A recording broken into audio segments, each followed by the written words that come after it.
the film had a different title initially. It was called Souvenir du Valois, which is the undertitle, the subtitle to a Gérard de Nerval a series of short stories called Sylvie. And after a while, I was not so satisfied with that title because it just, you know, it had to do with nostalgia, with memory, with, you know, just yellowed photographs or whatever. With you know, and it was absolutely the opposite of whatever I was trying to express through the film. So I chose a title which had to do with summer and with the notion of transience of things. So that's why, as you know, Summer Hours is a good approximation because it's just it gives you a notion of the beauty of nature, of something extremely pleasant and positive that has to do with the present, but also with the transience, of course, of the present. Initially, I had no idea if it would happen at all because it was part of a series of short films that were meant for the celebration of the 20th anniversary of the Musée d'Orsay. They wanted like filmmakers from different countries to contribute short segments to some kind of omnibus movie, you know, that was meant for TV. So it was really like a tiny project, and they approached me saying, "Would you be interested in being like the French filmmaker?" And say, yeah, sure, but you know, but what is the project? Oh, the project is it needs to have only a tiny connection to the museum, so you feel completely free. You know, as long as your characters just pass the museum, it's fine with us. So you know, I said, well, yes, okay, but I mean, if I'm writing a story that's centered, that has to do, that is going to be part of that project, obviously I want to do something that deal with the museum, but you know. So I started scribbling down notes, and one of the few ideas I had was something, went something like art comes from life and is buried in museums or something like that, and I thought, oh, okay, so maybe there's something there for a very short story, and then the project collapsed. I mean, basically it collapsed because the museum was not allowed to produce a film. I mean, I think it's like the Ministry of Culture told them, well, it's very nice, it's a good idea, but sorry, you're not a production company. You that's not your vocation. So it just it was gone all of a sudden, and but. In the process, I had met at least one of the filmmakers involved in the project, and that was Ho Xiaoshen. He's an old friend of mine. I mean, we go back over 20 years. I mean, I knew him when he was starting, and I had not even made a feature yet myself. That was like in the mid-'80s. And we started discussing this Musée d'Orsay thing, and he had started developing something kind of broader than what was asked from him, and also Juliette Binoche had got involved because she had wanted to work with Ho Xiaoshen for a while. I mean, she had contacted Ho Xiaoshen because she wanted to make a film with him, and then when the Musée d'Orsay thing came out, I said, why don't we do the Musée d'Orsay thing together? And he had started thinking about a feature, and at that time, this small tiny idea I had started developing. And I had characters, I had some basic storyline, and I had a notion that it was also going to turn into something broader. And basically I did what Ho Xiaoshen did. I started, just developing the project on my own because I think there was something just worth, exploring. And I started discussing it also with Juliette Binoche. And Juliette said, "Oh, I'm in Ho Xiaoshen's film. I'll also be in your film. And if another movie from that same series shows up, I'll also be in that movie." So she was very casual about it, and also because it was an opportunity for us to work together. We again, I mean, with Juliette, we had known each other forever. I mean, I wrote with André Téchiné Rendezvous, which is the movie that basically made her famous, and it was like my first screenplay. I mean, you know, it was like the movie that kind of put me on the map, and same with her, and you know, so and the film was very successful. It got the prize in Cannes, and we were like the two kids in the film, and so we, and ever since we had wanted to find you know, to find something to make together, and she said, well, you know, why not have a try to work together on this one. So yeah, and so I wrote a screenplay, and you know, it just kind of, I was doing like a million other things, and like in the gaps I was writing summer hours just for fun. I mean, because it just came, it was just so obvious. I mean, it you know, as soon as I started putting things into motion, the characters came alive, the situation were just completely obvious, and you know, and I just finished a screenplay without even thinking about it, and you know, and I brought it to Marine Karmitz, whom I was in touch with for another project. He loved it. He said, "Let's do it." And then at that point, we came back to Musée d'Orsay, and we said, "You know, the small film you got started like a while ago. Well, it turned into a feature. Now we're making the feature. Are you going to help us?" And they said, "Well, you know, we saw the." Serge Lemoine, who is the curator of the museum, and he was just so frustrated that the project did not happen initially, that he was just more than happy to support us. He helped us as much as he could. He opened the door to the museum. I mean, you know, he did not get involved financially, but he certainly supported us. But you know, I don't stop writing the script. I mean, imagining the film, developing the film. Once I finish the screenplay, obviously it's going to go on, and it go. I mean, and I think it's the same process with any filmmaker, but more or less. I mean, in my case, it's like more. But in the sense that I'm going to adapt to the settings. I'm going to, in this case, obviously to the house, because you know, I could not have imagined exactly that kind of house when I was writing. So obviously, you know, I had to make changes to the scenes, to situations, and of course I'm going to adapt to the actors. I'm going to adapt to the interactions between the actors. I'm going to, you know, and in that film specifically, it involves some improvising also, you know. So I'm trying to give as much space as I can to my cast. Basically, you can put remarkable actors together, and if they just don't function together, nothing is going to happen. And in this case, I knew that it was not about each actor individually. It's really, the film is completely about the interaction between them. If the interaction between them does not function beyond how it usually works in films, there's nothing. I mean, the film is gone.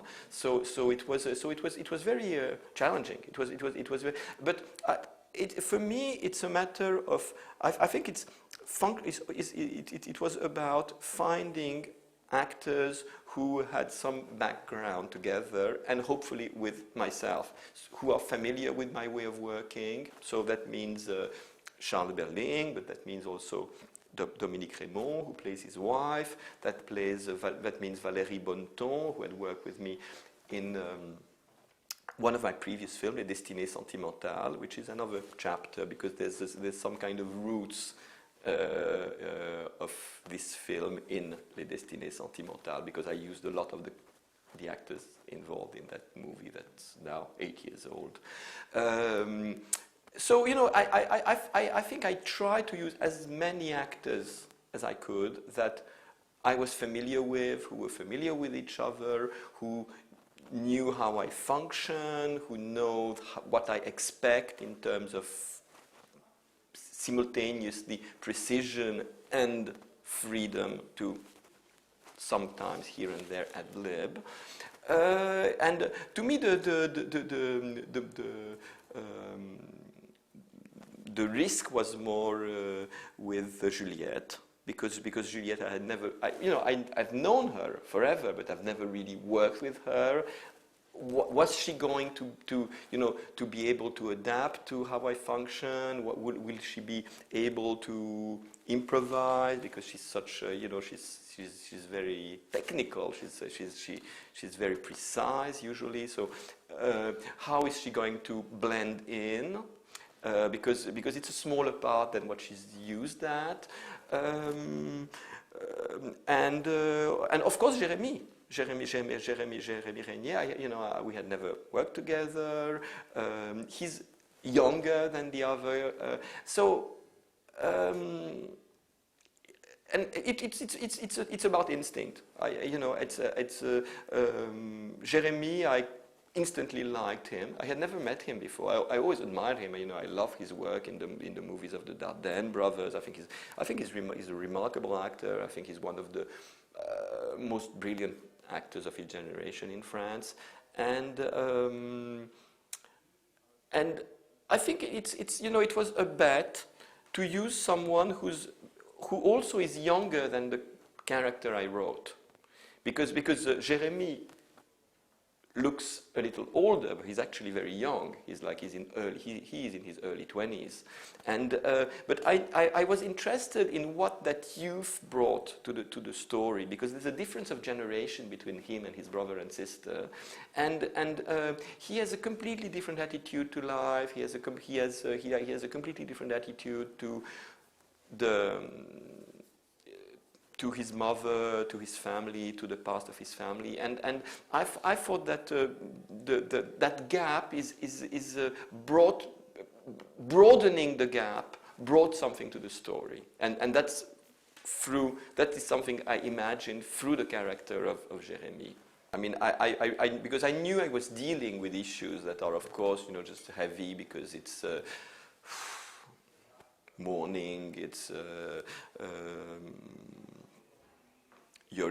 what you're going to pass on, etc. It's just issues that can be heavy on your shoulders, and I thought that the only way to deal with them is lightly and try to but the same way as whatever the characters have in the back of their minds, they are all concerned with going forward. They are all concerned with the future, and so am I.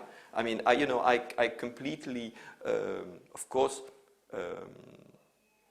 relate to whatever has made me the person I am. I mean, my family, my culture, wherever I grew up, etc. But that's meant to make you an individual in the present tense, and even more an individual that is looking forward to do something and project himself in the future. But of course, whatever he's projecting in the future has to do with where he's coming from. So you have to be simultaneously aware of your history, and be aware that it should not be a weight. It should not be a burden. So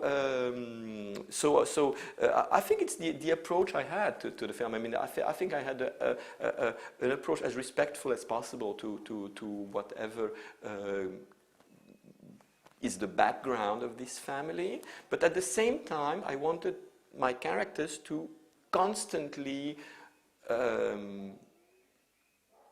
struggle to keep it simple, light, and certainly avoid the gloom that can be connected to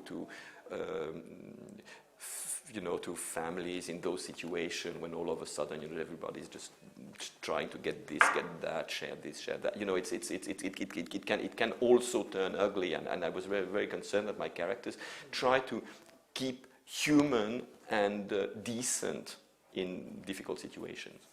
So when I wrote the screenplay, and the initial version of the screenplay, I realized that something was missing, because a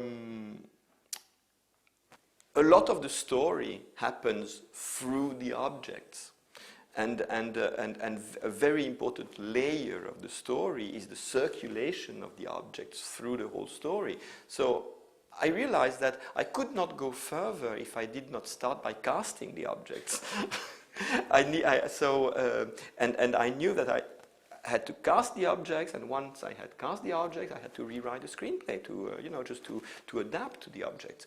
And so I got myself like a huge amount of documentation on catalogs of Art Nouveau and late 19th century art, and basically art that potentially could be in the Musée d'Orsay. It is not necessarily in the museum, but at least could be. And I started to look for objects, artworks that just made sense in my story. And and I started just picking this and picking that, and just like doing my shopping, but some of the objects just kind of inspired scenes. I bumped into that tray, that Christophe tray, which is an imprint of a lotus flower. And it's very beautiful. It's something like they did like in the late 1890s, and it's just it's in silver, but it's really made by imprinting an actual vegetal leaf, and it completely connected to this idea that was so important for me when I was telling this story, that again, art is born of the relationship between nature, man, and art captures something of the present, and captures something of the present of that specific relationship, and it's something that comes from Eastern art. It comes from Chinese art. It comes from Japanese art. I mean, this relationship of man, nature, and art being the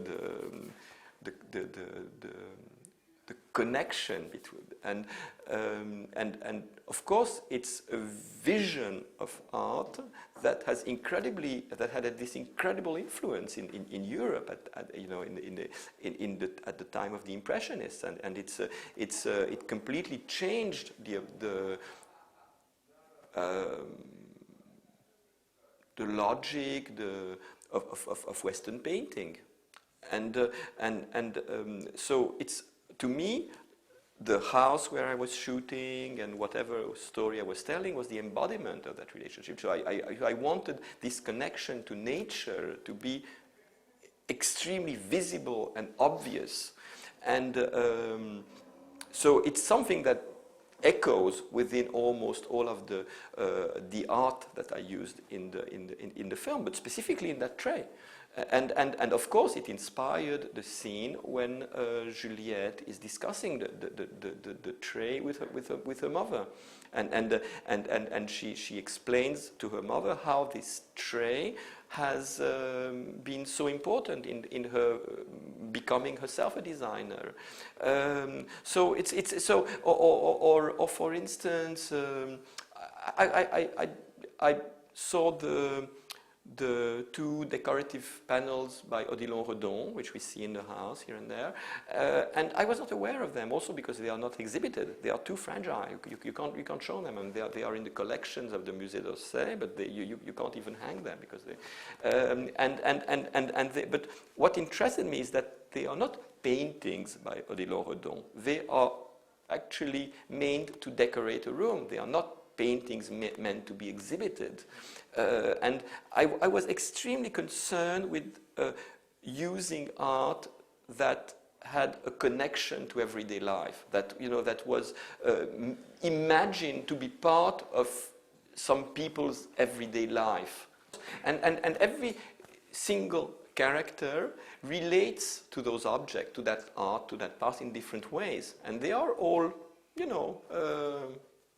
acceptable, because for instance, the elder Frédéric, played by Charles Berling, he doesn't really care about the beauty of those objects. He doesn't care about the art. What he cares about is passing on something to the next generation. He has always considered himself as being, you know, just being an intermediary between the previous generation and the next. So that's why the one thing he's basically concerned with are the Corot painting, who are like the remotest layer of the family history. You know, it's like sometime in the early 19th century, there's some, you know, just ancestor who bought those paintings from Corot, but then maybe, and for him, it's those paintings are just symbolic of the history of his family. And when he shows the paintings to his children, you imagine him as a child with his father. And his father telling him basically the same thing, and he's not concerned with the beauty or not of those paintings. He has a very thin relationship to those paintings, but he has a very powerful relationship to the fact that he has to transmit them. That there is, his family has a history. They do come from somewhere, and basically his children are the next generation, and they will be the keepers of whatever. But so it's, you know, so for him that's what it's about. For Juliette, for Adrienne, she carries it with her. I mean, in a sense that that's where she grew up. She's seen those objects. She's seen that art. Maybe they were extremely important in terms of her vocation. That's why she became a designer, because she understood that there is beauty in practical things. But she's moved on. She's a modern artist, and one day she's in Tokyo, the other day she's in New York, the other day she's wherever. I mean, she's wherever she's hired, and people ask her to do things. And her background, her history is basically what she has absorbed of it, and she's carrying it with her. I did not imagine those vases in the first draft of the story, because, you know, I did not know them. I bumped into him looking through a catalogue of the Félix Braquemont exhibition. He's a minor artist. He's virtually unknown except by specialists. But he had a retrospective of his work in Limoges, like sometime in the 1990s. And you know, I had his catalogue, and I bumped into those beautiful vases that are just so pure, so modern. And I realized that, of course, you know, that those beautiful vases in glass are the perfect embodiment of what I wanted to tell, of the story I want to tell, because they are glass, and glass is, I don't know, I mean, you know, it just comes alive with light. It's nothing in its own, but all of a sudden it absorbs light, so it absorbs the world around it, and it makes sense. It doesn't function on its own. You need flowers in it. I mean, it's meant to have flowers in it. I mean, a vase without flowers is like nothing. And all of a sudden, you know, I realized, okay, so this is exactly, I mean, the vase is the perfect metaphor for the story I am telling, so, you know, it's again because of the connection, of the obvious connection with nature.